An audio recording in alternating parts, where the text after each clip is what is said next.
admit it, I was being a stupid, arrogant idiot. But at the time, I didn't think I'd crossed any lines. I thought it was just a joke, a bit of trolling to liven up my dull, miserable life. I didn't expect. How could I have known it'd go this far? So, this all started about a week ago. I've been fascinated by weird internet shit for years.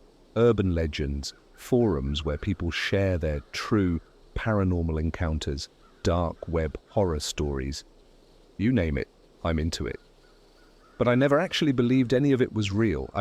Come on, half the stuff you read online is written by people like me, losers with too much time on their hands. Anyway, I was bored out of my mind one night, scrolling through some sketchy subreddit about the dark web. You know the kind, posts about red rooms, illegal auctions, and creepy videos that disappear after you watch them. It's all fake, right? At least that's what I thought.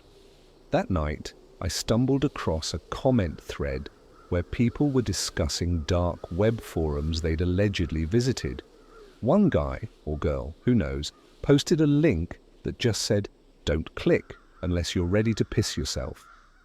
Naturally, I clicked it. The link took me to a website that looked different.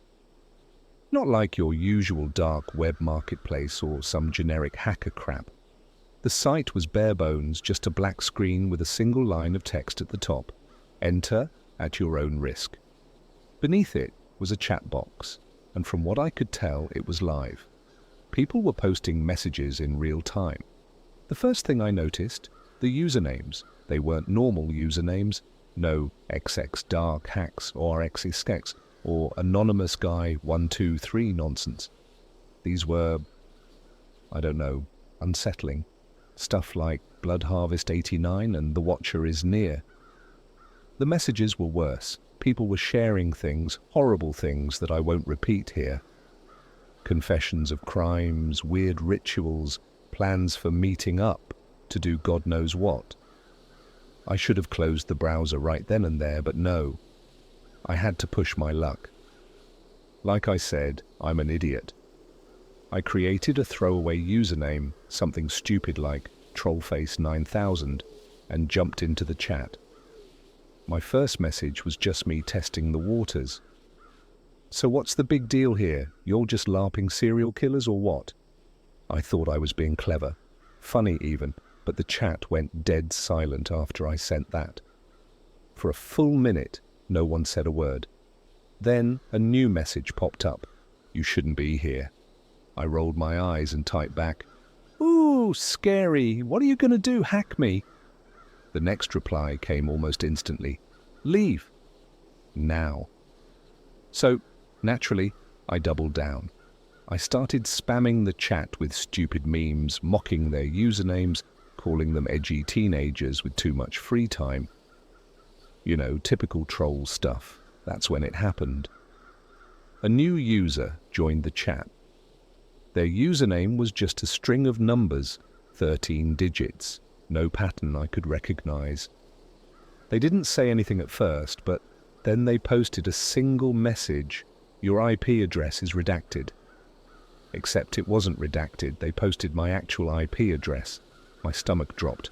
I froze, staring at the screen. I don't know how they got it. Maybe the site logged my info when I joined, or maybe they were just better at this dark web crap than I realized. Either way, I was screwed. I tried to play it cool, typing back, "Nice try, buddy. VPNs exist, you know." The reply came seconds later. "You're not using one." And they were right. I wasn't. I didn't think I needed one, because again, I thought this was all a joke. But now I was panicking. I closed the browser, shut down my computer, and spent the rest of the night pacing around my apartment, heart racing. I told myself they were bluffing. It was just a scare tactic. They couldn't actually do anything, right? But then the texts started. At around 3 a.m. I got a message from an unknown number. It just said, "Nice place you've got."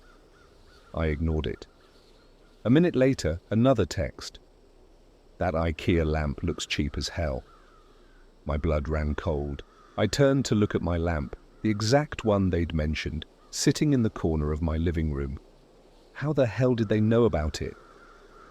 I ran to the windows, checked the locks, peeked outside. Nothing. No cars parked on the street. No sign of anyone watching me. But the texts kept coming. You really should clean your kitchen. Those dishes are disgusting. How do you sleep with all those roaches in your walls? I didn't sleep that night. Hell, I barely moved from the couch, too scared to even breathe too loudly. By the time the sun came up, I convinced myself it was over. They'd had their fun, scared the crap out of me, and moved on to their next victim. Except they hadn't. The next morning, I went outside to grab the mail, and that's when I saw it. A single sheet of paper taped to my front door. No envelope, no signature, just one sentence scrawled in messy, jagged handwriting. Don't test us again. It wasn't just a warning, it was a promise. And I didn't even have to open the door to know what else they'd done. The smell hit me first. Inside, the place was trashed. My furniture was overturned, my belongings scattered everywhere. Someone had slashed my couch cushions open, poured something sticky all over my bed, and smashed every plate in my kitchen. But the worst part, the fridge. When I opened it, I almost threw up. Inside, someone had left a bag, a clear plastic bag, filled with what I can only describe as meat, bloody raw meat. And on top of it was a note written in the same jagged handwriting as the one on my door, for the roaches. I didn't call the cops. What could I even say? That I pissed off some dark web hackers and now my apartment looked like a crime scene? Yeah, right. They'd laughed me out of the station. So I did the only thing I could do. I cleaned up, threw away the gift in my fridge, and tried to pretend none of it ever happened. Big mistake. The real nightmare started the next day. I woke up the next morning to the sound of sirens. At first, I thought it was just another random emergency on my block, someone's grandma having a heart attack, or some drunk idiot wrapping their car around a light pole. But when I stepped out of bed, I smelled something off. It wasn't like the raw, metallic stink from the meat in my fridge. No, this was sharp, acrid. My brain didn't register it right away. But when I glanced out the window and saw the glow, it clicked. Something was on fire. I ran to the window and yanked the curtain back. My heart stopped. The glow wasn't coming from down the street. It wasn't coming from someone else's house. It was my garage. Flames were pouring out of the windows, licking the roof, black smoke billowing into the early morning sky. I froze for a second, my brain screaming at me to do something, but I couldn't move. My feet felt glued to the floor. When the fire department showed up, it was chaos. Neighbors gathered on their lawns, whispering and pointing. Someone banged on my front door, one of the firefighters shouting at me to evacuate, just in case the fire spread to the house. I grabbed my phone and wallet and bolted out the door, barefoot and still in my pajamas. I didn't even stop to grab shoes. Standing in my driveway, watching the flames consume the garage, I felt this overwhelming sense of dread. Not just because my stuff was burning, I mean, yeah, that sucked, but because I knew this wasn't random. This wasn't some electrical short or freak accident. This was deliberate. But I wasn't ready for what the firefighters found after the flames were out. It took hours for them to get the fire under control, and by the time they did, my garage was a charred skeleton of what it used to be. They were poking around inside, looking for the source of the fire, when one of them shouted, "Hey, we got something!" Curiosity got the better of me. I inched closer, ignoring the stay back looks from the firemen. That's when I saw it, a burned, melted mess of something in the middle of the wreckage. At first, I couldn't tell what it was. Just a mass of blackened plastic and metal. But then I noticed something sticking out of the ashes, a mask, not just any mask. An anonymous mask. You know the kind I mean. The Guy Fawkes one, like from those hacker videos or whatever, except this one was warped from the heat, half melted, with the edges curled up like it was sneering at me. The firefighters didn't seem to think much of it, just shrugged it off as some random thing that happened to be in the garage. But I knew better. That mask wasn't mine. I'd never owned anything like that. Someone had put it there. And if that wasn't enough to freak me out, the fire chief pulled me aside to talk about the cause of the fire. He said they'd found evidence of accelerant, gasoline to be specific, poured all over the garage floor. This wasn't an accident. Someone had broken into my garage and set it on fire on purpose. I felt sick. My hands were shaking so bad I had to shove them in my pockets to keep them still. The fire chief asked if I'd noticed anything unusual lately, if I had any enemies who might want to do this. I just shook my head. What was I supposed to say? Oh yeah, I pissed off some psychos on the dark web, and now I think they're trying to kill me. I played dumb, told him I had no idea why anyone would do this, and he let it drop. But deep down, I knew this wasn't the end. I was right. That night, I couldn't sleep.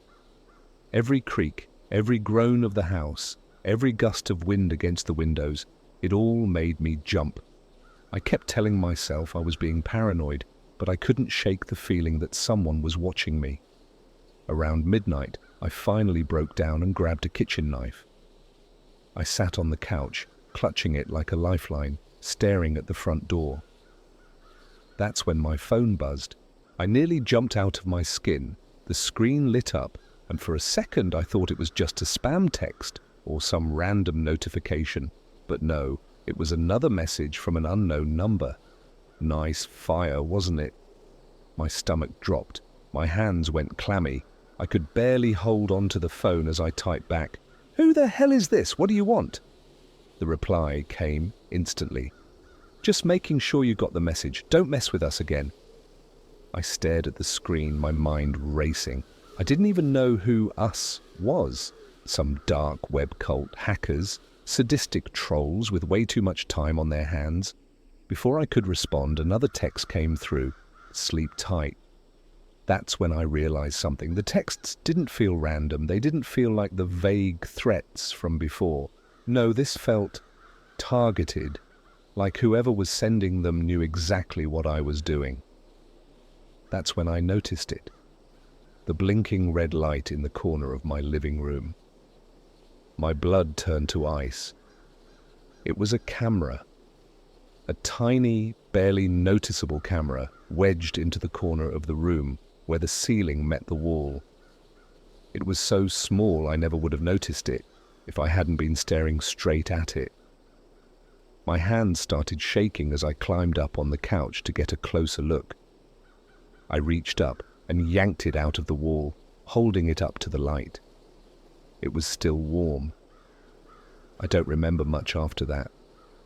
I think I threw it across the room, smashed it with my foot, screamed into a pillow, something.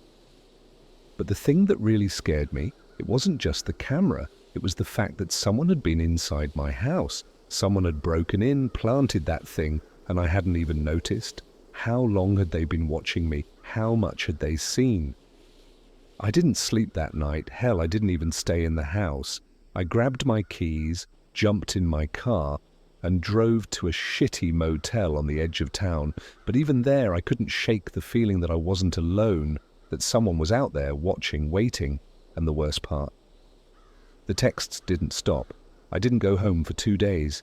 The motel wasn't exactly a luxury suite. It smelled like old cigarettes and something that might have been mold, and the carpet looked like it hadn't been cleaned since the 90s. But it was better than being at my house. At least, that's what I kept telling myself. The first night there, I barely slept. I kept imagining that someone had followed me, that they were waiting just outside my door. Every time I heard a noise from the hallway, a door slamming, muffled voices, footsteps, I froze, clutching the crappy motel landline like it was a weapon. But nothing happened. No creepy texts, no shadowy figures outside my window. By the second day, I started to think maybe I'd overreacted. Maybe smashing that camera was enough to scare them off. Maybe they'd gotten bored and moved on to someone else. I was wrong. On the third night, I decided I couldn't keep running forever. I told myself I'd go back to the house in the morning, clean up, install some security cameras, and just try to move on with my life. I even started to relax a little, flipping through channels on the ancient TV, eating a vending machine sandwich that tasted like cardboard. Then my phone buzzed. I froze, staring at the screen like it was a bomb about to go off. I didn't want to look. I knew whatever it wasn't good. But curiosity got the better of me. It was a picture. No message, just a single image sent from an unknown number. My hands were shaking as I opened it, and when I saw what it was, my stomach twisted into a knot. It was me, sitting on the motel bed staring at the TV. The picture had been taken just minutes earlier, same clothes, same crappy sandwich wrapper on the nightstand, same stupid expression on my face. They were here. I jumped off the bed and ran to the window, pulling the curtains back. The parking lot was empty except for a few beat-up cars and a flickering streetlight. No sign of anyone. My phone buzzed again. This time, it was a video. I hesitated before pressing play, my thumb hovering over the screen like I was defusing a bomb. Finally, I tapped it. The video was short, only a few seconds long. It was taken from outside the motel, looking in through the window. I saw myself, sitting on the bed, completely oblivious. And in the corner of the screen there was movement. Someone was standing just outside my room. I couldn't make out any details, just a dark figure, their face obscured by a hood, but they were holding something, a knife. I dropped the phone like it had burned me, my heart pounding so hard I thought I was going to pass out. I grabbed my keys and wallet and bolted out of the room without even stopping to grab my stuff. I didn't go back for it. I drove aimlessly for hours, hands gripping the steering wheel so tightly my knuckles turned white. I didn't know where to go. The police? What would I even tell them? That someone was stalking me, that I pissed off the wrong people on the dark web? They'd probably just laugh me out of the station or, at best, write up a useless report and tell me to stay safe. Eventually, I ended up at a 24-hour diner on the edge of town. It was one of those places that never really closes, where truckers and insomniacs drink bad coffee at 3 a.m. I slid into a booth in the corner, my back to the wall, and ordered a cup of coffee just so I wouldn't look suspicious. I couldn't stop shaking. My eyes kept darting to the door every time it opened, half expecting to see that hooded figure walk in. I don't know how long I sat there, staring at my untouched coffee, trying to figure out what the hell I was supposed to do. Eventually, my phone buzzed again. I didn't want to look, but I had to. The message was short, just 3 words. "Nice hideout, idiot." My stomach turned to ice. I looked around the diner, trying to spot anyone suspicious, but it was the same mix of tired truckers and bored waitresses as before. No one was paying any attention to me. And then I saw it. The security camera in the corner of the diner. It was pointed directly at my booth. It hit me all at once. They were watching me through the diner's cameras. That's how they knew where I was. That's how they'd known everything. I grabbed my phone and ran out to the car, heart pounding so hard I thought I might pass out. I didn't have a plan. I just drove. After a while, I ended up at a Walmart parking lot. It was almost empty, the giant neon sign flickering above me like some kind of omen. I parked in the far corner where the lights didn't reach and tried to catch my breath. But then I noticed something. The car. A dark sedan parked a few spaces away, engine off, windows tinted. It hadn't been there when I pulled in. I stared at it, trying to convince myself it was just some random person taking a break. But the longer I watched, the more I noticed little things. The way the car didn't move. the faint glow of a cigarette in the driver's seat. They were waiting for me. I don't know how long I sat there, too scared to even start my engine. Eventually, the cigarette disappeared and the car's lights flashed on. I didn't wait to see what would happen next. I threw the car into reverse and peeled out of the parking lot, not even caring if I hit something on the way out. But as I sped down the empty streets, I realized something that made my blood run cold. The sedan was following me, and this time they weren't trying to hide it. I slammed the gas pedal down so hard that my foot cramped. The sedan's headlights filled my rearview mirror, so bright I could barely see the road ahead. I was gripping the wheel like it was the only thing keeping me alive, which honestly it probably was. My hands were shaking so badly that I could feel the car swerving slightly in the lane, but I didn't care. I had one thought, and one thought only: get away. The sedan stayed on me, tailing me like a shark, circling its prey. Every turn I made, they followed. I tried speeding up, weaving through side streets, even running a red light at one point, but no matter what I did, they were always there. They weren't just following me, they were toying with me. I thought about calling the cops, but what was I going to say? That I was being chased by some faceless creeps I'd pissed off on the dark web? What if they got my location from the call somehow? What if they were listening? The paranoia was eating me alive. I made a sharp turn onto a back road that I knew led out of town. It was a gamble, but I was desperate. The road was narrow and surrounded by dense woods on both sides. No streetlights, no other cars, nothing.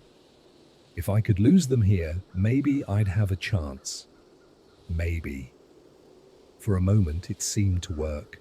The sedan's headlights disappeared as I rounded a sharp bend, and for the first time in what felt like hours, I could breathe. I eased up on the gas just a little, trying to calm down, my heart still pounding in my chest. Then I saw it. The sedan was parked in the middle of the road ahead of me, its headlights off, completely dark.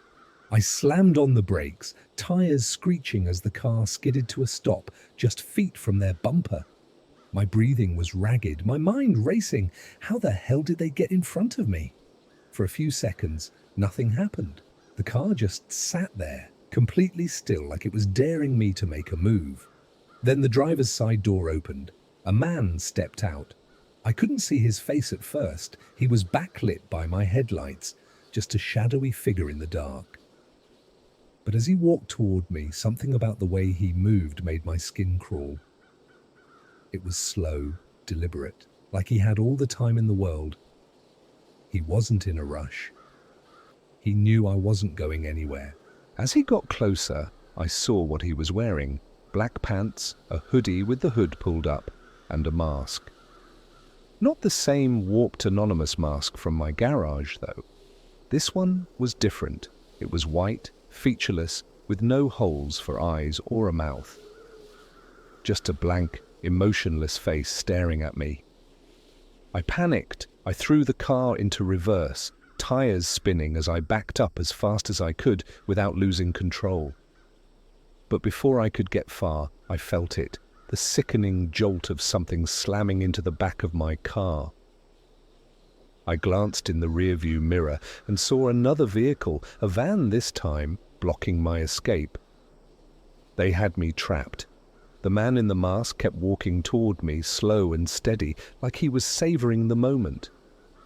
My hands were shaking so badly I could barely keep my grip on the wheel. I had no idea what to do. Run him over, try to make a break for it on foot. My mind was racing, screaming at me to do something, anything. Then he stopped. Just a few feet from my car, he tilted his head like he was studying me. I don't know why, but that was somehow worse than anything else. The way he stood there, completely silent, just staring at me through that blank mask, it felt like he was looking straight into my soul. And then he reached into his pocket. I didn't wait to find out what he was pulling out. I slammed the car into drive and hit the gas, aiming straight for him. I don't know if I was trying to scare him or actually hit him. I just wanted to get out of there. But at the last second, he stepped to the side, and I swerved to avoid the sedan blocking the road. The car scraped against the edge of the woods, branches clawing at the windows, but I didn't stop. I didn't even look back.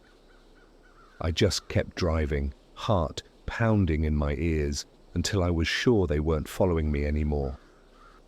Eventually, I pulled over on the side of a different back road, hands still shaking so badly I could barely turn off the engine. The silence was deafening. I sat there for what felt like hours, trying to catch my breath, trying to process what had just happened. That's when I noticed my phone was buzzing. I didn't want to look, but I couldn't stop myself. It was another text from an unknown number, 4 words this time. "You're making this fun." I threw the phone onto the passenger seat, my stomach churning. My hands were clammy, my vision blurry. I wanted to cry, to scream, to do anything, but I was too scared to even move. Then I noticed something else, a sound, faint but unmistakable. It was coming from the back seat, breathing, slow, shallow breathing. I didn't turn around, I couldn't. My entire body froze, every muscle locked in place. I couldn't even scream. The only thing I could do was sit there, my hands gripping the steering wheel, staring straight ahead. And then I felt it, a hand on my shoulder, cold, clammy, with nails that felt like they were digging into my skin. It was barely a touch, but it was enough to send me over the edge. I threw the door open and stumbled out of the car, falling to the ground in a heap.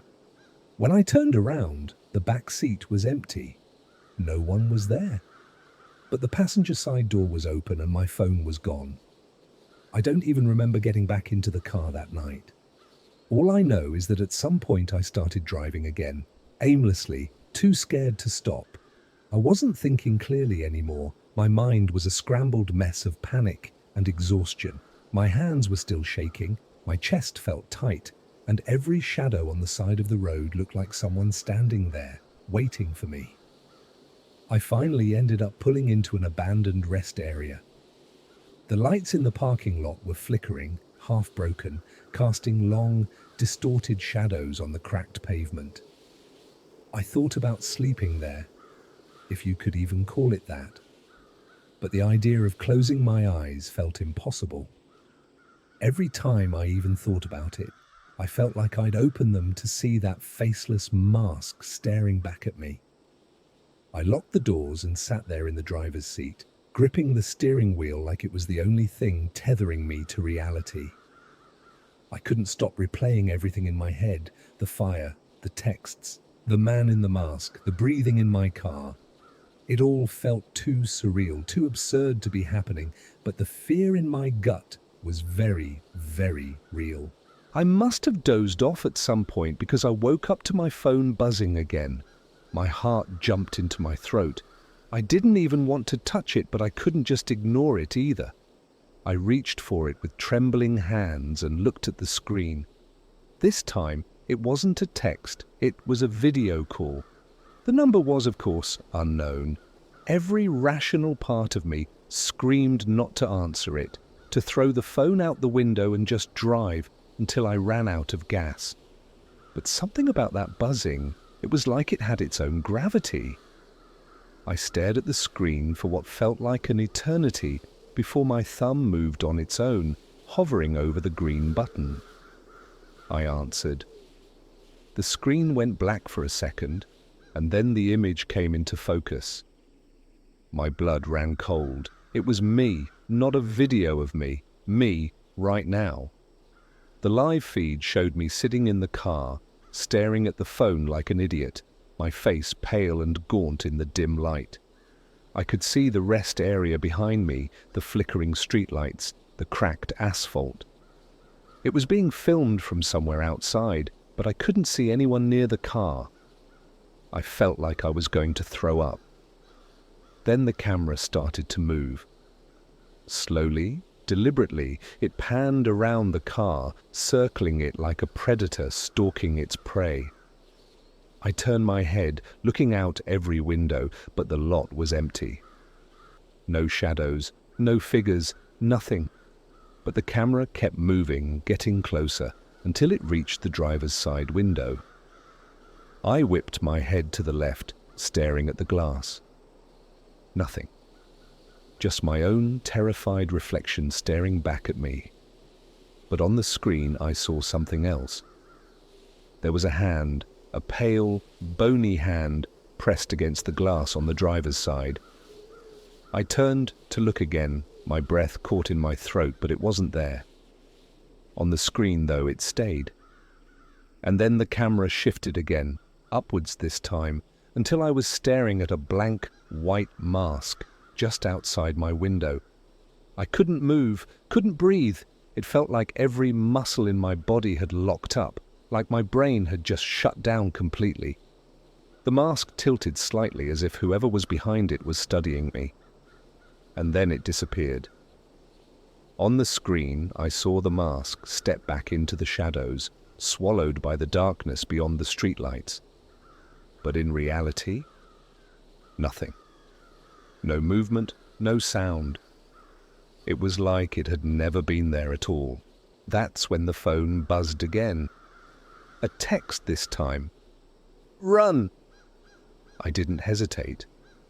I threw the car into drive and slammed on the gas, peeling out of the lot so fast I nearly lost control. My tires screeched against the pavement as I sped down the empty highway, the rest area vanishing into the distance behind me. But the phone wouldn't stop buzzing. Another text. Then another. And another.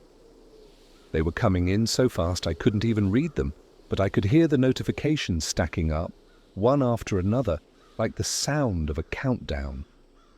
Finally, I glanced down at the screen just for a second. The texts were all the same, repeated over and over again. "We're not done." Then the phone rang again. Another video call.